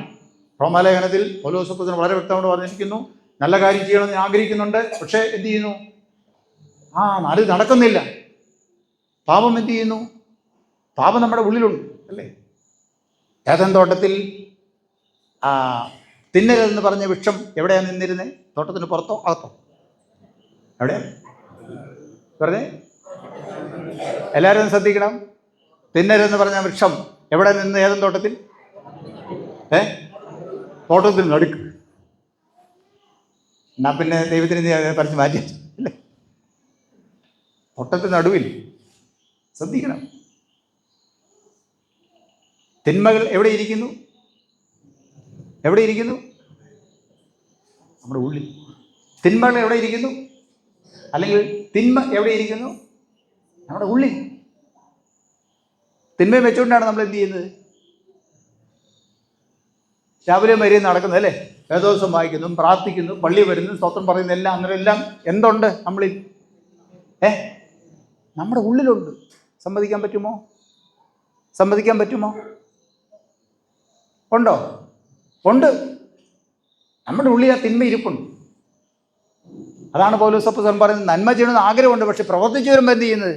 തിന്മയെ പോകുന്നു. അതുകൊണ്ട് അപ്പോസ്തലൻ പറയുന്നത്, അതുകൊണ്ട് ഞാനൊരു കാര്യം മനസ്സിലാക്കുന്നു, യാഥാർത്ഥ്യം മനസ്സിലാക്കുന്നു, തിന്മ എന്നിൽ അല്ലെങ്കിൽ പാപം എന്നിൽ ഉണ്ട് എന്ന് ഞാൻ മനസ്സിലാക്കും. ആ പാപത്തോടാണ് എന്ത് ചെയ്യുന്നത്? നിരന്തരം പോരാടുന്നു, അതിനെ കീഴ്പ്പെടുത്തുകയാണ് ചെയ്യുന്നത് അല്ലേ? യേശു ക്രിസ്തു മുഖാന്തരം ദൈവത്തിന് സ്തോത്രം. ക്രിസ്തു നമ്മുടെ ഉള്ളിൽ വരുമ്പോൾ നമ്മുടെ ഉള്ളിലുള്ള എല്ലാ പാപ സ്വഭാവങ്ങളും എന്ത് ചെയ്യും? ക്രിസ്തു നിയന്ത്രിക്കും എന്ന് നമ്മൾ ഓർത്തോ. ക്രിസ്തു നമ്മുടെ ജീവിത സിംഹാസനത്തിൽ ഇരിക്കുമ്പോൾ ഒരു ക്രിസ്ത്യാനിയുടെ, ഒരു വിശ്വാസിയുടെ, ഒരു ദൈവവേദന്റെ ഹൃദയത്തിൽ ദൈവം ആ ഹൃദയ സിംഹാസനത്തിൽ ഇരിക്കുമ്പോൾ പാപസ്വഭാവങ്ങളെ ആര് നിയന്ത്രിക്കും? പാപസ്വഭാവങ്ങളെ ക്രിസ്തു നിയന്ത്രിക്കും, ദൈവം നിയന്ത്രിക്കും. ക്രിസ്തു ജീവിത സിംഹാസനം ഇല്ലാതെ വരുമ്പോൾ, അല്ലെങ്കിൽ യേശു നമ്മൾക്ക് പ്രധാനപ്പെട്ട ആളല്ലാതെ വരുമ്പോൾ, ദൈവവും ദൈവത്തിനും നമുക്ക് പ്രധാനപ്പെട്ടതല്ലാതെ വരുമ്പോൾ ആര് നിയന്ത്രിക്കും? ഈ പാപ സ്വഭാവങ്ങൾ നമ്മളെ നിയന്ത്രിക്കും. മറന്നു പോകരുത്. നമ്മളെല്ലായ്പ്പോഴും നുണ പറയുമോ? എല്ലായ്പ്പോഴും നുണ പറയുമോ? പറയുമോ? ഇല്ല. EMSനോട് ഒരിക്കലൊരു ചോദ്യം ചോദിച്ചു എന്നാ പറയാം. സാറേ, എല്ലാ സമയത്തും വിക്കുണ്ട്. അദ്ദേഹം തിരിച്ചു പറഞ്ഞത്, എല്ലാ സമയത്തൊന്നും ഇല്ല, സംസാരിക്കുമ്പോൾ മാത്രമേ ഇല്ല. നമ്മളെല്ലാ സമയത്തും പാപം ചെയ്തുകൊണ്ടിരിക്കുന്നുണ്ടോ? ഇല്ല. ഏതേത് പാപങ്ങൾക്ക് ഏതേത് അവസരം വരുന്നോ അന്നം മാത്രമേ നമ്മളത് ചെയ്തുള്ളൂ. നുണ പറയാൻ അവസരം വരുമ്പോഴാണ് നമ്മൾ എന്ത് ചെയ്യുന്നത്? നുണ പറയുന്നത്. അപ്പോൾ നുണ എവിടെയുണ്ട്? നമ്മുടെ ഹൃദയത്തിന് ഉണ്ട്, അവിടെ ഇരിപ്പുണ്ട്. അത് തക്ക സമയത്ത് എന്ത് ചെയ്യും? നമ്മൾ പ്രയോഗിക്കും. അങ്ങനെ ഒരു അവസരം നുണ പറയേണ്ട അവസരം വന്നാലും പറയാതിരിക്കുക എന്നുള്ളതാണ് ആത്മീയ മനുഷ്യൻ്റെ വിജയം എന്ന് പറയുന്നത്. ഒരുത്തരോട് രണ്ട് വർത്തമാനം പറയണം എന്ന് പറഞ്ഞാൽ അങ്ങനെ ഒരു സാഹചര്യം ഉണ്ടാകുമ്പോൾ പറയാതിരിക്കുന്നതാണ് എന്ത്? ദൈവത്തിൻ്റെ ലക്ഷണം അല്ലേ? ഉപദേശന്മാർ, അച്ഛന്മാർ, ഞങ്ങൾ അങ്ങനെ ഉള്ള ആൾക്കാരാണ്. ഞാൻ ഈ കുപ്പായം ഇട്ടില്ലായിരുന്നെങ്കിൽ കാണിച്ചു തരാമായിരുന്നു അല്ലേ? ഏതാ അവിടെ? ആരാ സംസാരിക്കുന്ന നേരം? ആരാ സംസാരിക്കുന്നു? അച്ഛനിൽ ആര് സംസാരിക്കുന്നു? ബിഷപ്പിൽ ആര് സംസാരിക്കുന്നു? ആരാ സംസാരിക്കുന്നു? പറഞ്ഞു. ആരാ സംസാരിക്കുന്നു? സാത്താനാ സംസാരിക്കുന്നു അല്ലേ? ദേഷ്യം എന്ന സ്വഭാവം എന്ത് ചെയ്തിരിക്കുന്നു? ഉള്ളിൽ കിടക്കുകയാണ്. അതിനുള്ള അവസരം വന്നപ്പോൾ എന്ത് ചെയ്തു? അത് പ്രയോഗിക്കുക. അതിന് അവസരം വരുമ്പോഴും അതിനെ നിയന്ത്രിക്കുന്നതാണ് ആത്മീക മനുഷ്യൻ. അവനാണ് ആത്മീകൻ. യേശുവിൻ്റെ ജീവൻ തന്നെ നല്ല ഉദാഹരണം. എന്തെല്ലാം പറഞ്ഞു, ഒരു വാക്ക് പോലും എന്ത് ചെയ്തില്ല യേശു പറഞ്ഞു. യേശുവിനെ നമുക്ക് അനുകരിക്കാം. സഭയെന്ന് പറയുന്നത്, വിശ്വാസികൾ കൂട്ടം എന്ന് പറയുന്നത് രക്ഷിക്കപ്പെടുന്ന കൂട്ടമാണ്. അത് മാർക്കറ്റ് പ്ലേസിൽ നിന്നും ചന്തസ്ഥലം നിന്ന് വളരെ വ്യത്യാസമാണ്. അത് വീട്ടിലാണെങ്കിലും നാട്ടിലാണെങ്കിലും സഭയിലാണെങ്കിലും അതിന് നമ്മളെ ശക്തിപ്പെടുത്തുന്നത് വിശുദ്ധ വചനവുമാണ്, നമ്മുടെ ബന്ധമാണ്, ക്രിസ്തുവുമായുള്ള ബന്ധമാണ്. കൺവെൻഷൻ യോഗങ്ങളിലൂടെ, ഇതുപോലുള്ള പ്രാർത്ഥനാ യോഗങ്ങളിലൂടെ, ആരാധനയിലൂടെ നമ്മൾ ലക്ഷ്യം വയ്ക്കുന്നത് ദൈവത്തിൽ നിന്ന് തിരിഞ്ഞു പോകുന്ന ആൾക്കാർ, ഞാനും ഞങ്ങളും, അവരെ ദൈവത്തെങ്കിലേക്ക് തിരിച്ച് കൊണ്ടുവരിക എന്നുള്ളതാണ്. ദൈവത്തിന് പുറംതിരിഞ്ഞു പോകുന്ന ആൾക്കാർ എന്ത് ചെയ്യുക? ദൈവജനത്തെ പുറംതിരിഞ്ഞു പോകുന്ന ആൾക്കാരെ ദൈവാഭിമുഖമായിട്ട് സഞ്ചരിക്കാൻ പ്രേരിപ്പിക്കും ഓരോ ദിവസവും. അങ്ങനെ ഒരു ദിവസം നമ്മൾ നടന്ന് എവിടെ ചെല്ലും? എവിടെ ചെല്ലും? ഹാനോക്ക് ബാക്കി പറഞ്ഞ് ഹാനോക്ക് ദൈവത്തോട് കൂടെ നടന്നു. എന്നാ പറ്റി? ദൈവം എടുത്തുകൊണ്ടതിനാൽ കാണാതെ അല്ലേ? ദൈവം എടുത്തുകൊണ്ട്. നമ്മൾ ആരോട് കൂടെ നടക്കുന്നു? വചനത്തോടുകൂടെ നടക്കുക, ദൈവത്തോടുകൂടെ നടക്കുക അല്ലേ? ഒരിക്കൽ നമ്മൾ ആ പ്രത്യാശ വയ്ക്കുന്ന പ്രത്യാശത്തിൽ എത്തിച്ചേരുന്ന കാര്യം. അതിനാണ് നമ്മൾ പ്രാർത്ഥന വളരെ ആവശ്യമാണ്. പ്രാർത്ഥന നമുക്ക് ആവശ്യമാണ്, പാട്ട് നമുക്ക് ആവശ്യമാണ്.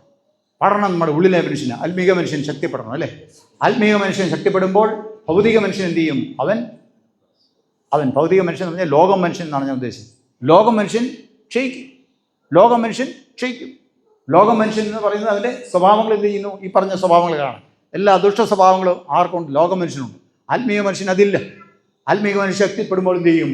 അവൻ നല്ലവനായിട്ട് അറിയപ്പെടും, അല്ലേ? ബിഷപ്പ് ഇവിടെ നല്ല പ്രസംഗിക്കും. ബിഷപ്പ് ആരാണ്? ബിഷപ്പ് നല്ലവൻ, അല്ലേ?